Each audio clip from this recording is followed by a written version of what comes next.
رعاية وشفاء، فقرة جديدة نستضيف من خلالها مجموعة من الأطباء من مستشفى الطيبة للحديث حول الأحدث في المجال الطبي، وأيضا حول بعض المشاكل والأمراض وكيفية علاجها. لكن خلونا بالأول نتعرف أكثر على مركز طيبة من خلال هذا التقرير اللي عدينا لكم.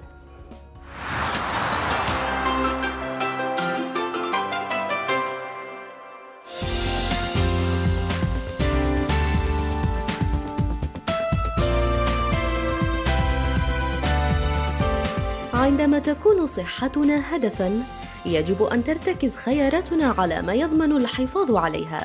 رعاية وشفاء شعار ترفعه مستشفى طيبة منذ أسست وحتى اليوم، فهي تبحث عن راحة مرضاها بالدرجة الأولى من خلال ما تقدمه من رعاية في إطار أسري حميم، وتستند في جودة خدماتها على طاقم متخصص وعلى أحدث تكنولوجيا في المجال الطبي. لقد كان اختيار ضاحية صباح السالم لإنشاء هذا الصرح الطبي منذ افتتاحه عام 2002 هو ندرة وجود الخدمات الأهلية خاصة آنذاك في تلك المنطقة، وسمي بهذا الاسم تيمنا باسم المرحومة طيبة سيد الطبطبائي والدة الدكتور سند الفضالة.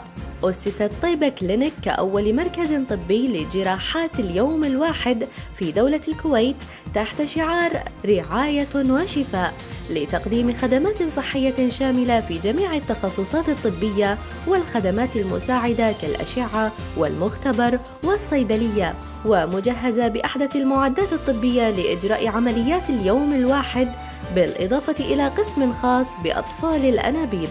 أما اليوم وبفضل الجهود المتواصلة أصبحت طيبة كلينيك أول مستشفى خاص في محافظة مبارك الكبير، وقد امتد هذا التطور الكبير ليشمل توسعة مساحة المستشفى 100% وتطويرها طبياً بافتتاح أقسام طبية جديدة مزودة بأحدث ما توصل إليه العلم من تكنولوجيا الأجهزة الحديثة، مع وجود الكفاءات ذات الخبرة الواسعة في إدارة الأمور الداخلية والخارجية للمستشفى.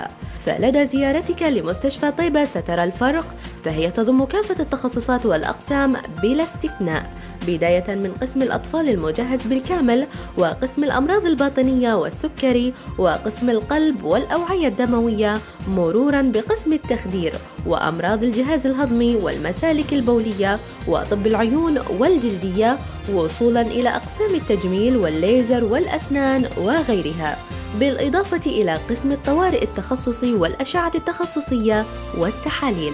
وتقدم المستشفى عناية استثنائية للحامل في فترة الحمل والولادة من خلال الإقامة بالأجنحة الخاصة والملكية المجهزة على أعلى مستوى، بالإضافة إلى تقديم أعلى مستوى من الرفاهية للمريض. طيبة كلينيك، دليلك الصحي من أجل حياة أفضل.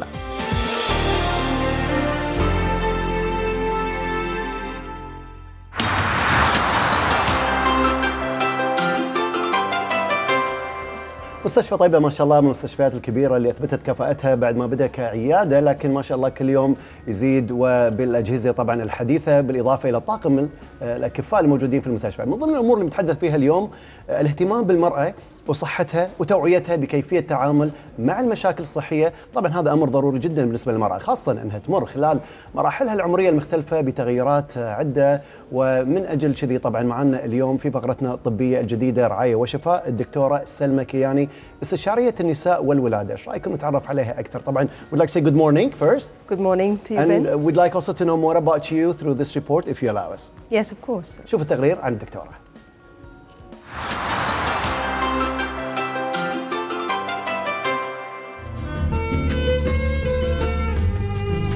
الدكتورة سلمي كياني استشارية أمراض النساء والولادة، خبيرة عالمية بجراحة أمراض النساء واستئصال الأورام الحميدة، لديها 11 عاماً من التدريب المستمر والمتقدم في أرقى وأحدث المستشفيات التعليمية المرموقة في إنجلترا، بما في ذلك الجمعية الطبية النسائية ليفربول، ومستشفى يارال التعليمي، وجامعة هامرسميث، وجامعة مستشفى لندن.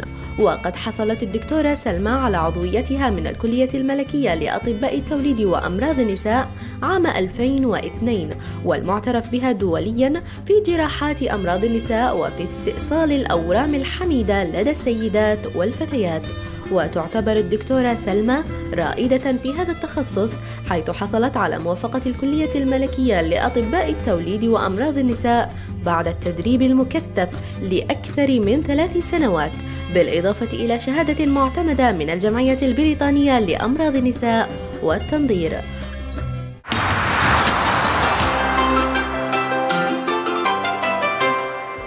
رحب مرة ثانية طبعا بالدكتورة سلمى كياني من بريطانيا، وهي طبعا حاليا موجودة في الكويت في مستشفى طيبة، ويعني يشوفونها دائما المرضى أول بأول وما تقصر إن شاء الله وياهم. Doctor, you came all the way from England, so how did you find Kuwait? Well, I've only been a few weeks here in Kuwait, and I find it really quite modern and quite exciting. The people are great, so yes, I'm enjoying myself. And you'll be with us for some time, definitely. Of course, yes. إن شاء الله. Yes. طبعا الدكتورة مثل ما قلنا مقيمة حاليا في الكويت في مستشفى طيبة، وقد قدمت من بريطانيا، وتقول بأن يعني مستانسة على الكويت بشكل عام. خلينا ندش بالأمور الطبية. What do you think of women here in Kuwait and their interest in their health? How much there is awareness regarding such a thing? I think overall the women are increasingly becoming more aware of how to look after themselves. There still is a great need to further increase that in awareness, and because there are lots of conditions, in fact majority of the conditions in women, they can be identified before they actually become a problem. And for women, a problem can become expatiate into quite a big issue, if you don't catch it at the right time. تقول طبعا الدكتورة أن بالنسبة للمرأة طبعا هنا في الكويت هناك يعني ملاحظ بأن في زيادة في الوعي الصحي بالنسبة للمرأة، لكن طبعا هناك حالات ما تبين إلا بعد مرور فترة، فبالتالي طبعا ضروري جدا بأن المرأة تتابع أول بأول صحتها ومو تنتظر مثلا لما تكون في مشكلة، لأن أحيانا قد تكون توابع مثل هذه المشكلة خطيرة. So what are some of the problems women face? Well, there are different problems which women experience at different stages of their life.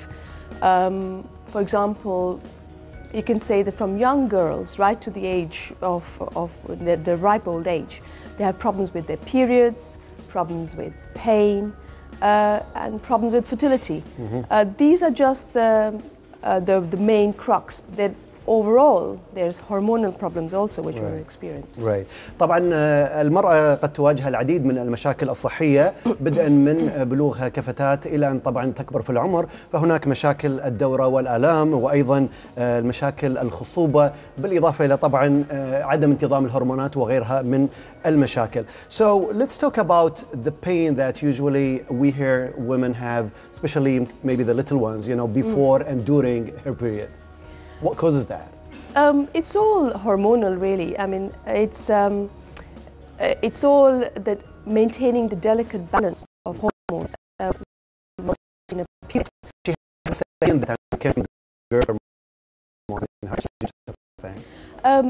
Well, there is a natural pain and then there is an unnatural pain. Right. And what we really need to identify is that we tackle the unnatural pain. Right. إذن هناك مشاكل تمر فيها الفتاة من الآلام اللي تحس فيها طبعا قبل الدورة وأثناء الدورة وغيرها، وهذه عادة يعني يعزونها إلى عدم انتظام الهرمونات. في طبعا ألم طبيعي وهذا يعني يتحمل وقد يحتاج مسكنات خفيفة، ولكن هم يتدخلون في حال وجود الآلام التي تعتبر غير طبيعية. When you say unnatural, like what? Or when? Well, unnatural pain is whenever the period pain is so severe that she's not able to function normally. She cannot go to school or work. Maybe. Yes, absolutely.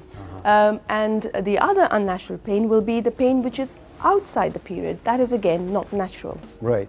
طبعا الآلام يعني اللي تحتاج أن تراجع فيها أن لما تحس بآلام شديدة قد تمنعها من الذهاب إلى العمل أو حتى إلى الجامعة أو المدرسة على سبيل المثال، وأيضا هناك آلام وهذه تحتاج إلى ملاحظة أكثر التي قد تكون في غير فترة الدورة الشهرية. So like what? I mean, when she knows that this is a problem and I need to see a doctor. Well, if anything, if the pain, we're talking just about pain, if the pain is stopping her doing her normal work, if it's affecting her, the way she's thinking, that For example, the woman will say, I will probably have my period in such and such date. I will start having pain 3 days before or 4 days before, so I cannot go here, I cannot go there, I cannot do this.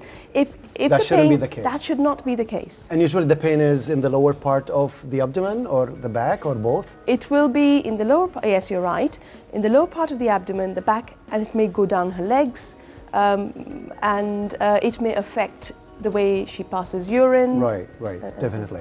طبعا الآلام التي تحتاج إلى ملاحظة مثل ما تقول الدكتورة بأن الفتاة مثلا تعرف أن فرضا موعد الدورة الشهرية هي في التاريخ الفلاني، وهي تعرف بأن والله أنا قبل الدورة ب3 أيام مثلا أنا عندي ألم، فإذا يعني هذا الجدول معها كل مرة تقول هذا مو شيء صحيح، المفروض أنه يعالج، يعني ليش أنه والله هي تعرف أنه دائما قبل كل دورة لازم عندها 3 أيام ألم وبعدين ألم أثناءها وكذا، فهني هذا الموضوع يجب أن ينظر فيه.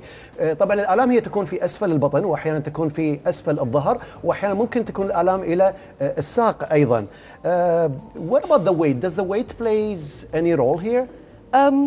Yes, I mean the weight again in women there are different reasons for increase in weight or actually reduced weight. If you have a hormonal imbalance, the estrogen part or one of the hormones is increased, which affects her periods, which makes them more longer and more painful. So if she's overweight, the estrogen will be more? Estrogen will be more. Oh, okay. And so you'll have longer periods. I see. You'll have more irregular periods, but you will also put on weight because the estrogen will affect her other hormones. So it's all interlinked together. Yes, absolutely. طبعا زيادة الوزن تقول دكتورة بالتأكيد لها تأثير، لأنه لما يصير في زيادة الوزن أيضا هذا يحفز زيادة إفراز هرمون الأستروجين اللي هو الهرمون الأنثوي طبعا، وبالتالي طبعا يأثر على عدم انتظام الدورة وعدم أيضا وعلى أيضا فترة الدورة قد تطول أحيانا بسبب هذا الوزن زاد، ولا ننسى أيضا بأنه يعني زيادة الوزن وبالتالي زيادة هرمون الأستروجين قد يؤثر ويحفز هرمونات أخرى تزيد مثلا من شهية الطعام وغيره، وبالتالي هي عملية يعني متصلة، وبالتالي أيضا يجب على الفتاة أن يعني كثير تدير بالها على وزنها، وبالتالي حتى لا يسبب لها أي مشاكل نسائية. ناخذ فاصل ونكمل ندش شوية في تفاصيل أكثر بالنسبة للفتيات والنساء. We're going to have a break. Okay, if you don't mind. Fine. Yes, Thank absolutely.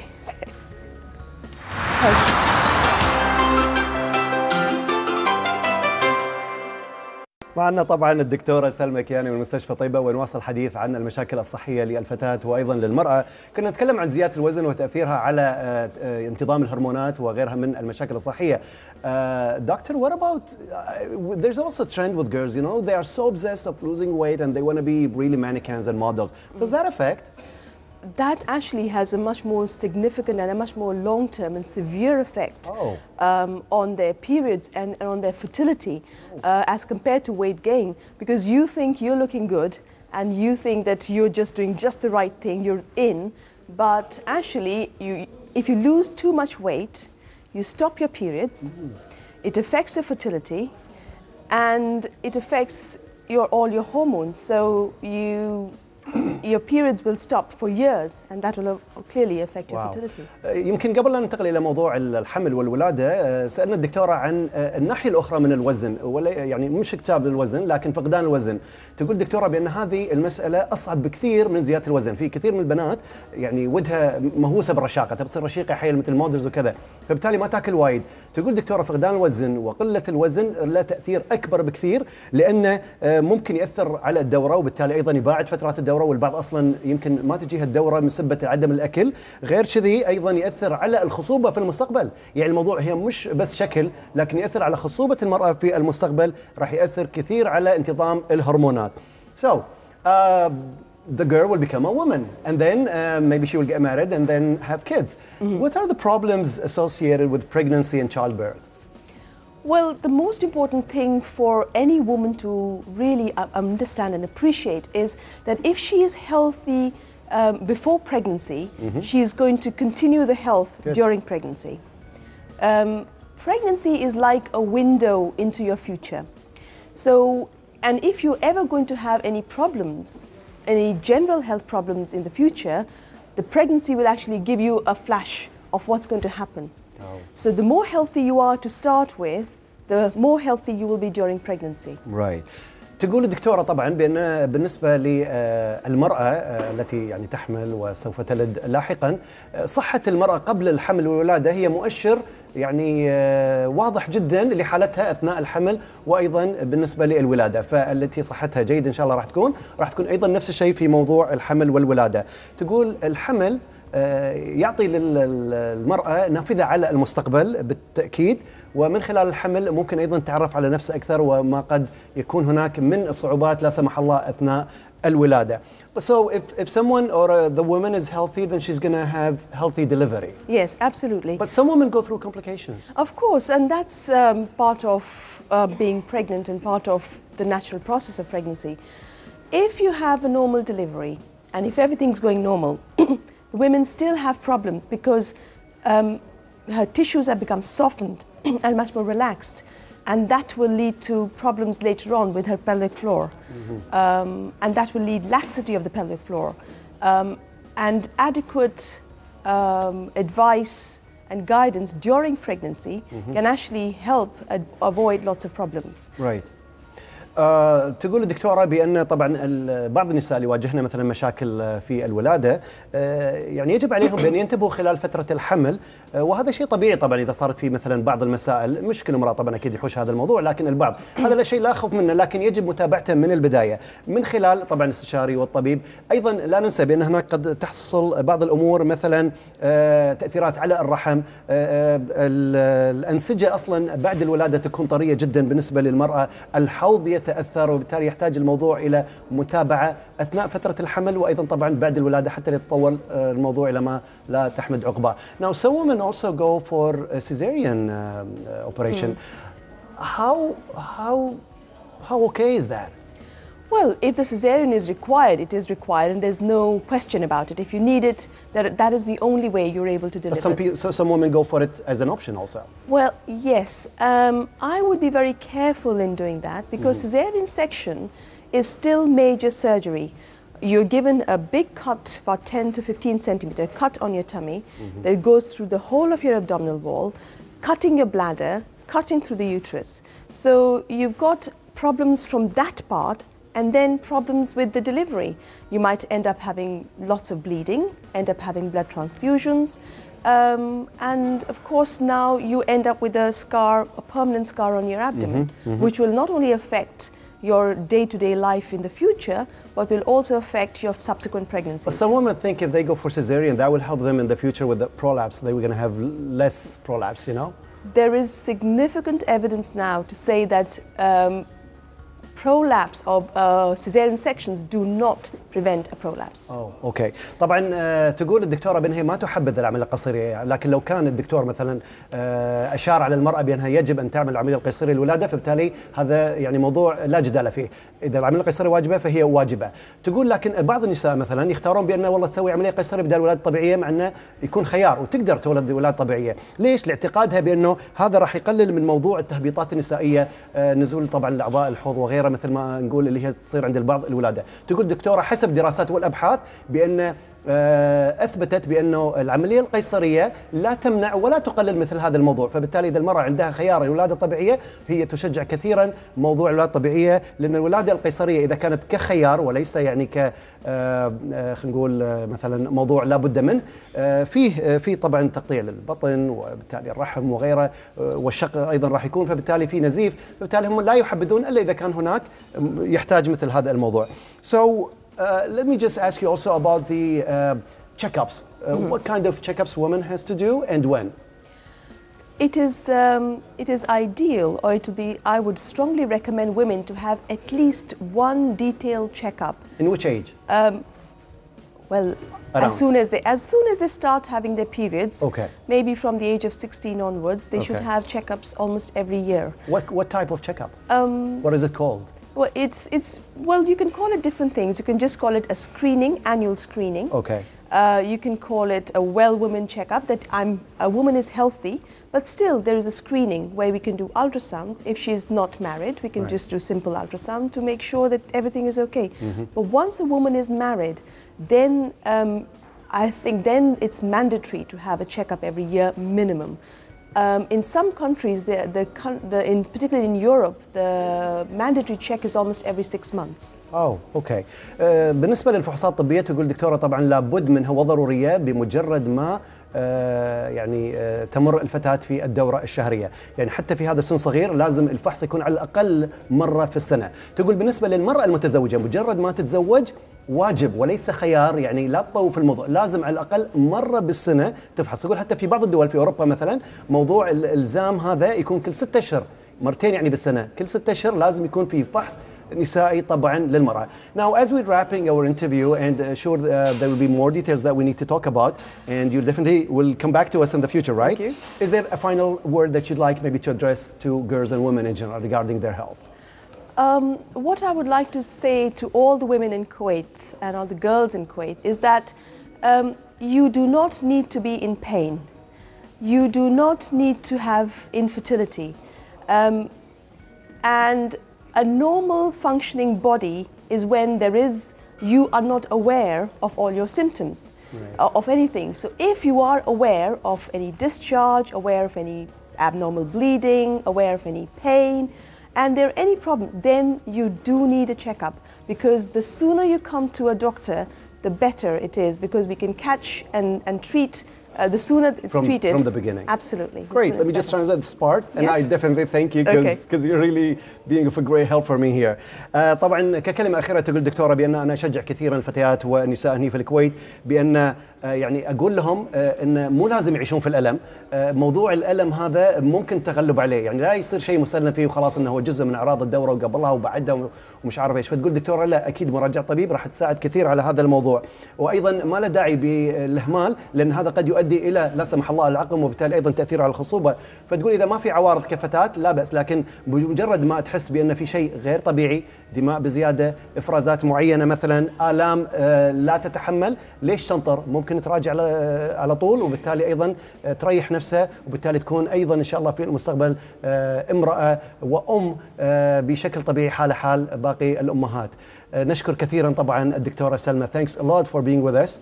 And I'm really looking forward to have you here with us again in the program.